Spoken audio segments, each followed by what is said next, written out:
தாய்லாந்தில் விஜய் ரசிகர்கள்னு சொல்கிறதா சரியில்லை, இல்லை தாவேகா தொண்டர்கள்னு சொல்கிறதா நமக்கு வந்து தெரியல. ஐசோ ஸ்பீடு அவர் வந்து பிரபல யூடியூபர், அவர்கிட்ட போயிட்டு தாவேகா குறித்தும் தளபதி விஜய் குறித்தும் வந்து பேசினது வந்து வேர்ல்டு ஃபுல்லாக ட்ரெண்டிங் ஆச்சுன்னே வந்து சொல்லலாம். இன்னொரு பக்கமாக வந்து அது ட்ரோல் மெட்டீரியலாகவுமே வந்து மாச்சு. யார் தளபதி விஜய்னு சொல்லிட்டு ஸ்பீடு வந்து கேட்குறதா பார்க்குறோம். இன்னொன்று வந்து சீஃப் மினிஸ்டர் ஆஃப் இந்தியான்னு சொல்கிறது வந்து ஒரு சைடு வந்து ட்ரோல் ஆகப்படுது. இதை நீங்கள் வந்து எப்படி பார்க்குறீங்க? நம்ம நாட்டில் 1008 பிரச்சனை, 1008 பஞ்சாயத்து ஓடுது. இதுக்கே நமக்கு தெளிவான விளக்கம் இல்லை. அவருக்கு அதை பற்றிலாம் கவலையும் கிடையாது. பிகாஸ் யார்கிட்டையுமே எல்லாத்தையும் போய் டக்குன்னு கேட்டானா எல்லாருக்கும் தெரியாது. புரியுதா? இப்போது தமிழ்நாட்டிலேயே இங்கே திருப்பூரில் லட்சம் பேர் ஹிந்திக்காரன் வேலை செய்கிறான், வடநாட்டுக்காரன். அவங்ககிட்ட போயிட்டு who is the chief minister of தமிழ்நாடுன்னு கேட்டால் தெரியுமா? தெரியாதவனும் இருப்பான்.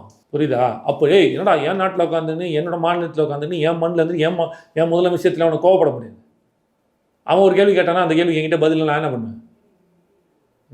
விஸ்தார்பூர் என் தொகுதி, அந்த தொகுதியில் யார் எம்எல்ஏ உனக்கு தெரியுமான்னு கேட்டால் எனக்கு எப்படி தெரியும்? என் ஃபினான்ஸ் மினிஸ்டர் யார் பீகார்னு கேட்டால் எனக்கு தெரியுமா? நிதிஷ்குமார் மட்டும் தான் நமக்கு தெரியும். ஒரு ஜென்ரலிஸ்டுக்காக நான் சொல்ல வரேன். அப்போது எல்லாருக்கும் எல்லாம் தெரியணுன்ற அவசியம் கிடையாது. அது என்ன மைண்ட் செட்டில் இருக்காங்கன்னு கூட தெரியாது. ரஜினி சார் வரும்போது 7 பேரோட விடுதலை பற்றி எந்த 7 பேர் கேட்டார்? அது அவ்வளோ ட்ரோல் மெட்டீரியல். ஏன் ட்ரோல் மெட்டீரியல் ஆக்குறீங்க?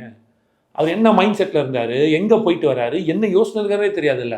அவரை பிடிச்சி கேட்டு அந்த கேள்வி கூட பதில் தெரியல, அந்த ட்ரோல் பண்ணுறீங்க. அப்போது நீங்கள் எல்லாருமே எந்த நிலைமையில் உனக்கு எது சாதகமாக அதுதான் பார்க்குற. அடுத்தவனோட பிரச்சனை என்ன, அடுத்தவனுக்கு மைண்ட் செட் என்னவா இருக்குது, அவன் என்ன நோக்கி வந்துட்டு இருக்கிறான், இதெல்லாம் பார்க்கணும்ல. ஆச்சி ராயல் குலோப் ஜாமுன் பேக்ஸ் 1 வாங்கினால் 1 இலவசம்.